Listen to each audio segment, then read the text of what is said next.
Myself, Wajid Ali. I'm based out of Toronto, Canada, and I've been in the sales role for about more than 18 years in different functions, in different responsibilities. But the main role, the main concept of bringing these podcasts is bi-directional, and the direction that we want to take is to basically whatever we have learned, whatever insights we have gained throughout this journey of ours in the industry, we wanted to bring that all those insights, all those experience to here to the community to share with them and provide some positive information so that if anybody is new in the sales role or if anybody is not new but is having some struggles maybe in his sales journey or her sales journey, we thought we may be able to help them. And that's the basic intention of bringing these podcasts from myself and from Simon. So I will invite Simon to give his intro, and then we will formally kick off this podcast. Hey, Simon. Hey, thank you, Wajid, and good morning, everyone. Thank you for joining this session today. My name is Simon Rodriguez. As Wajid mentioned, I'm also part of the team here working on the podcast and sharing more insights about sales leadership and sales processes and how to move into taking sales to the next level in many different ways. I'm based in Calgary, Western Canada, and I've also been in the sales profession close to 18 years now and started on technical sales and then moving into different roles. Now, today, we wanted to take some time to talk a little bit more about sales storytelling and why storytelling is important in sales and how can effectively help us build connection, rapport with our prospects, customers. And I wanted to start by describing as well what storytelling is in sales, right? Is basically positioning your solution, your offering in a way that it's kind of a natural way to position that solution and connect with the customer, right? As opposed to just sharing out of the box like benefits and features about the product. It's about connecting, getting into a point in which you build that connection with the customer, with the prospect. And wanted to start probably by asking Wajid, like in your experience, Wajid, how have you seen storytelling helped you advance opportunities, advance pursuits, and what do you think are the key components of effective storytelling? Yeah, so absolutely, Simon. This is I guess, one of the important topics when it comes to effective sales, maybe winning complex sales. If you are in that role where you have business to business sales and you're selling some complex solutions, then of course storytelling is an effective way of connecting the dots, maybe call it connecting the relevance, making some relevance to your customer, and help them understand what is it, what are the value, what are the um, benefits in a way of storytelling that you're bringing to them, and it makes it more easier and more understandable for the customer of what is it that you're bringing to the table. So as opposed to in a typical conventional way where you go in and start talking about your products and the feature of the products and whatever solution you're selling and features of the solution, you give a different spin. So you bring some storytelling. And what is storytelling? It basically is you kind of bring a story from a similar project that you may have delivered to similar customers in some other part of the country or part of the world. And you bring those stories to this customer or this prospect, and you kind of make them walk through those storytelling or those stories. And by doing so, what you're doing is that you're making it easier for them to connect the dots. So if they have a problem they want to solve, and by doing your own research, you have done your research, you have asked good open-ended questions, you have asked some good challenging sales questions. So you have reached to the point where you feel like you know the answer, but you're not prescribing it, right? So what you're doing is you're bringing the stories to make your customer understand and let him or her connect the dots themselves for the value that you're bringing to the table. And by doing so, you're taking all the pressure off that customer to make the decision right on the spot. So what you do? What you're doing is you are providing them opportunity to become part of your journey. And by doing that, you're actually connecting with them in a much more, call it, emotional way, as opposed to a typical status quo way. And the benefits, what I've seen in my sales journey by utilizing this strategy is you will end up closing a lot of key strategic opportunities just by adopting to this method. Now, initially, it may take for you some time to adapt to this concept or this strategy because it needs a lot of practice. It needs a lot of back and forth practice between you and your teams. And by doing so, once you do that practice again and again and again, and maybe in the field, off the field, in your office, on your prospects, and once you're comfortable utilizing the strategy, then eventually you will end up closing a lot of deals, and you may end up also reaching to a lot of strategic decision makers. So I think I said a lot in my my answer to your question, Simon, but I was really excited because this is one of the concept that I truly love and I truly enjoy, and I feel like it's really effective when it comes to solution sales or complex sales. Absolutely. And thanks for the insights, Wajid. I think that we can unpack a lot from what you share. And some of the things I capture, which I think are quite relevant, is number one is by using storytelling, we can make the offering, the solution, the service more relatable to the customer. So customers can relate to that story. One of the things you mentioned in terms of emotion, connecting, I see it as humanizing in a way the brand, what you're building.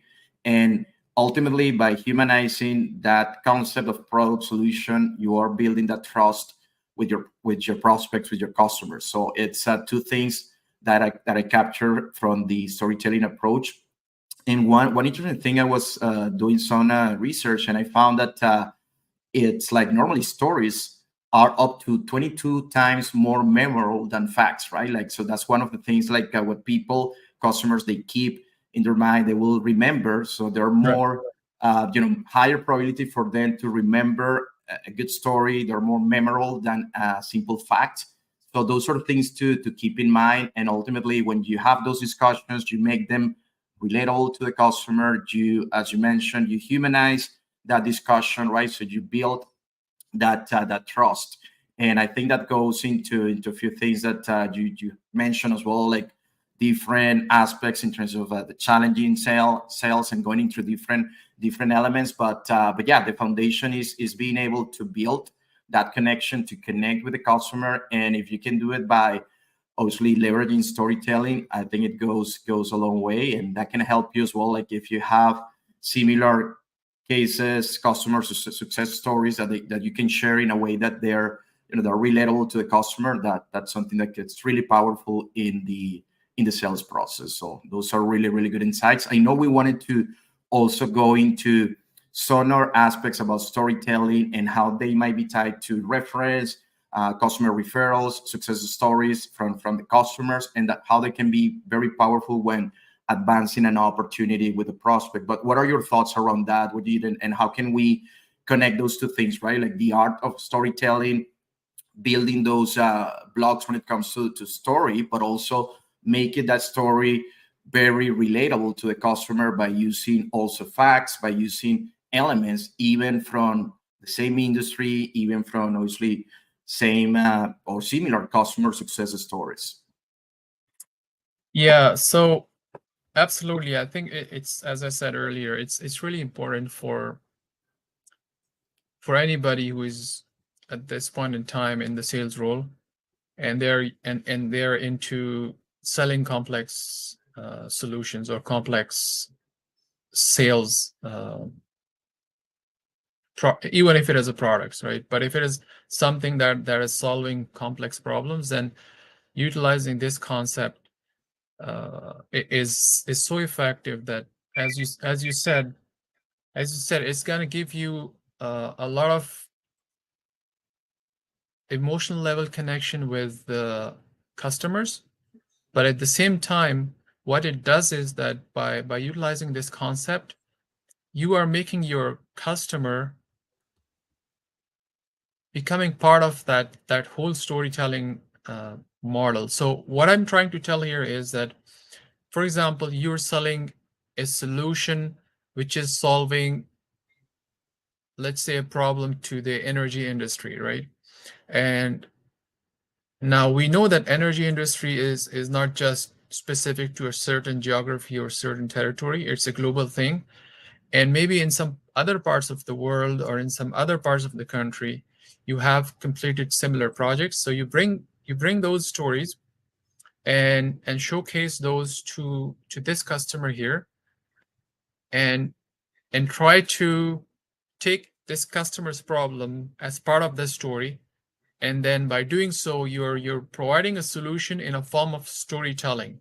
And the customer will be, for the customer, it becomes so easier to connect with what you're describing, and they can eventually reach to the solution by themselves. So you're taking, instead of you doing the sales, the customer becomes the customer take the sales on themselves, and they start selling your concept internally for you. So they become your champions, and they become your proponents, right? So they start talking about your solution internally within their organizations, and they become your advocates. So as I said earlier, now I have a sort of a little bit of challenge for you, Simon, and maybe what I'm trying to do here is making our audience understand about this whole storytelling concept, right? Or this whole storytelling strategy. So I have a challenge for you, and the challenge is, if somebody hasn't done or has not practiced or is doing this storytelling strategy for the first time, what should they do? Where do they start from? Because I know for a fact that, okay, I'll take a pause here. I don't want to give you an answer, but I will take you to take us through the thought process. Yeah, no, that's a great point. That's a great point, because as you described, the idea, the concept, it's great, sounds great, but how can we put this into practice? And you mentioned the importance of practicing, the importance of planning and mastering, obviously, the foundation and the process before seeing some success when it comes to storytelling. The main thing I will recommend is understanding your audience, understanding if you're, let's say, if you're crafting a story, crafting a customer success story, or basically, a specific story for a customer, is understanding that audience, right? If you have their needs, their pain points, having a clear understanding of the audience, I think is essential, because that will help you see the angle that you're going to use. That's going to help you find a better way to position the story. And you mentioned something that is important, is understanding what the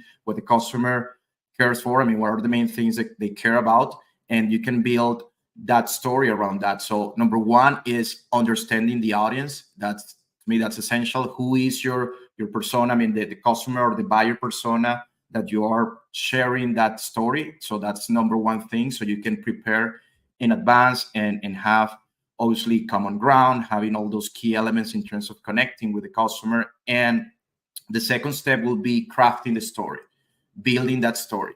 A simple way I like to see stories is like 3 building blocks. Like, number one, there is always like a hero. There's always, like, could be a company, could be, an entity that, let's say, they're trying to solve, or they're trying to help serve their customers. So that's kind of the main, everything goes around that foundational block, which is the hero.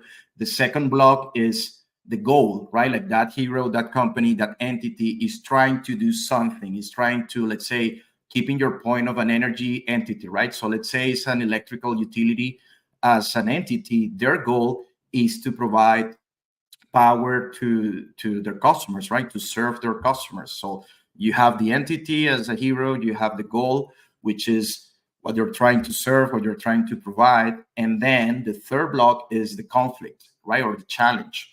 So that is essential, because in an ideal world, you have a hero and then you have a goal, and that's it, right? There is no conflict, there is no major dynamic. But when you introduce the conflict, that's when you start building that story, right? So keeping the same theme of the energy industry. So thinking here out loud, let's say cybersecurity. Let's say if you have an energy company, electric utility, they're trying to deliver a power in a safely manner to their customers, and the conflict might be cyber attackers or entities that are trying to disrupt that process. So that's a way in which you have three elements and you can build that story. Obviously, those are things that are relatable, and those are cases that we have in the industry. So an energy company might be facing a similar conflict, similar situation, trying to solve or trying to get their goal, which is providing power to their customers. So that's a good way to let's say to build that story. And that's basically the second component. Number one, understanding your audience, and number two, when you're building that story, understanding, structuring that story in a way that's relatable to the prospect.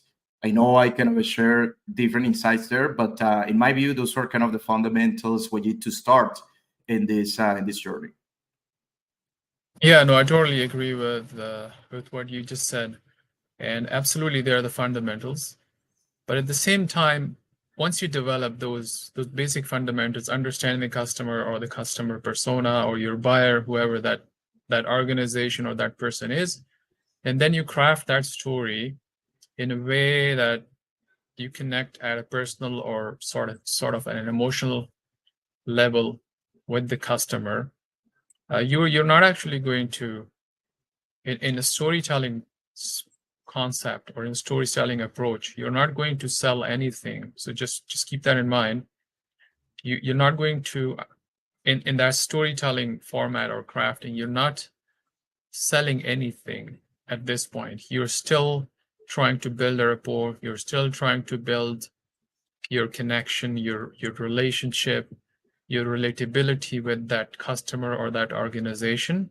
And what you're trying is you're making them becoming part of this whole journey, right? So you're taking them along with you, taking them as your partner, as we use the term in the past. You're actually, by doing so, you're becoming a trusted advisor or a consultant, and you're trying to solve their problem by utilizing this technique.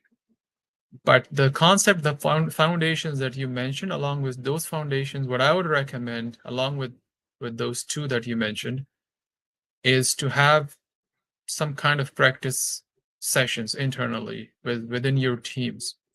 So once you are at a point where you have identified your customer persona or your buyer persona, you have crafted a story.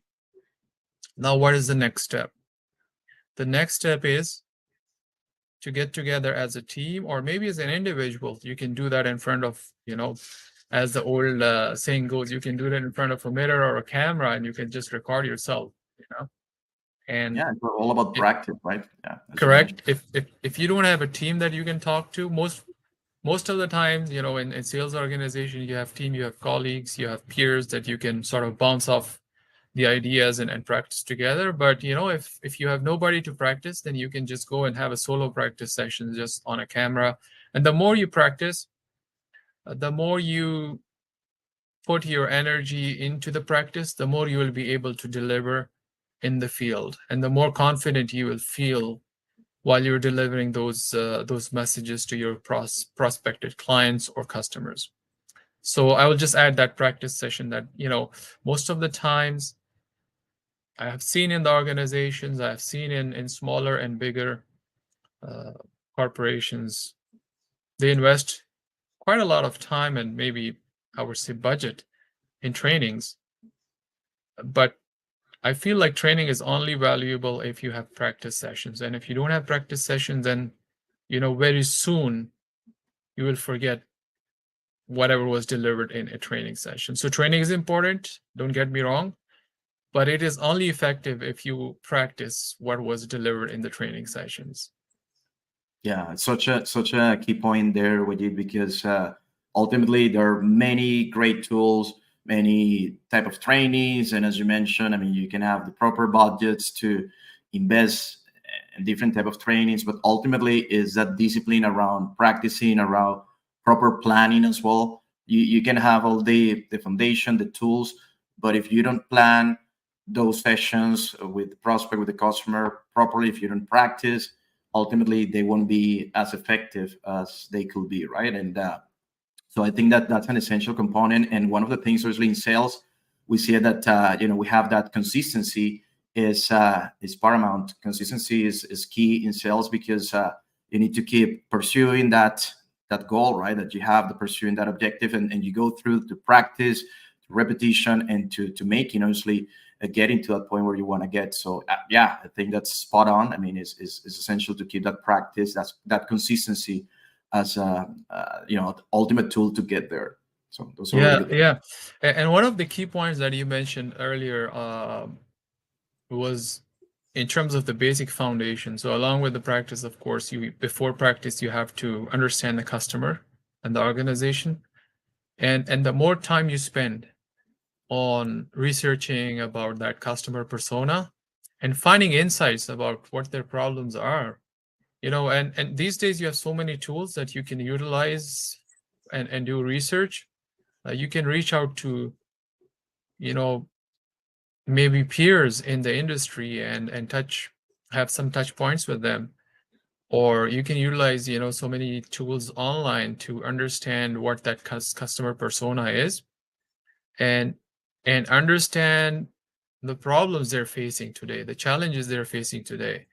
If you are going again, if you're going for a new prospect, a new customer, you most likely have similar customers or similar prospect in some other parts of the territory, parts of the world, parts of globally, and most likely just bring those insight to this new prospect, this new customer, would actually help build you that reputation. So you wouldn't be just going in and talking blank and be just like any other salesperson. You would be treated as a different person. You would be actually be differentiated by the rest of the people that they see on daily basis. So all these things are really important, and that's why we're bringing it to the audience, to our community here, because we have learned this, call it the hard way, and we want to make it easier for whoever wants to learn, right? Because most of us wants to learn, but there's no, I guess, data available for some people to where to start from. And that's why we thought, between you and me, to start these engaging podcasts. So if you look at this format of this podcast, it's very two directional. We are not like kind of a typical call it status quo podcast model, where one person is just hosting, another one is a guest, but we are trying to make it more engaging, more bidirectional, more natural, so that we actually act naturally, and we show what is real. We're not just kind of making it up, but we want our community to grow along with us, and that's the basic aim or goal behind doing all these efforts. Absolutely. And yeah, one thing you described there that I think is important to highlight is that preparation, right? And I think that's one of the key things that you highlighted. A couple of things: preparation and research, and those are, again, essential to get there, to build that connection, that trust with the customer. One thing when it comes to preparation is that would also give you insights, like you mentioned. There's so much information, publicly available information, and let's just take an example, right? Let's say that you're pursuing let's say an energy organization, public organization, and one of the things that it's important to do is just going and checking their, let's say, financial statements or the financial reports, their annual reports, understanding what are the key drivers for that entity, for that organization. Different organizations have different drivers, different um, key indicators, right? So it might be customer satisfaction, it might be reliability, it might be profitability, like understanding what are those key drivers for that organization. And research, simple research will give you those insights. That would also give you some unique perspective that you can then share with the customer, get their input. And one thing you mentioned, I wanted to bring that back to one thing you mentioned initially, is the kind of some challenges as well, right? And kind of what we have seen as a challenger sales approach, in which customers, they have obviously their perspective, their understanding of what they might need or what they're trying to solve. But the challenger sales concept goes beyond that, is sometimes pushing the thinking of the customer and sometimes the insights, right? And once you are able to build that connection, the trust, you will be in a better position to challenge or to push the thinking of the customer to come to, or to get to a proper solution for the problem they're trying to solve. And part of the preparation is one of the parts that will give you those insights into being more equipped to challenge and to basically discuss with the customer and get to the proper solution, right? So just wanted to bring that up. I think that's something you mentioned at the beginning, and it's all in a way connected, right? So what are your thoughts around that, Wajid? I know that's something you and I have discussed before, the challenger sales approach, and how to going out of the kind of a comfort status quo and start, challenging the status quo and asking some more questions about the how to push those limits of the current status, right? So what are your thoughts around that, and how we can connect that with storytelling, and obviously in an effort to advance opportunities with our customers? Yeah, no, that's a good point, Simon. And the reason I want you to bring, and the reason I mentioned actually the challenger sale, it is very related in some ways to the storytelling concept.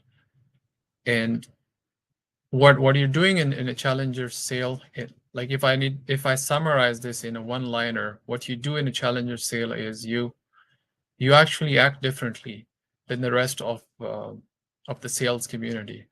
So you basically go against the status quo, right? So you see your customer, and you pushes your customer back in some situation. You just don't say yes all the times.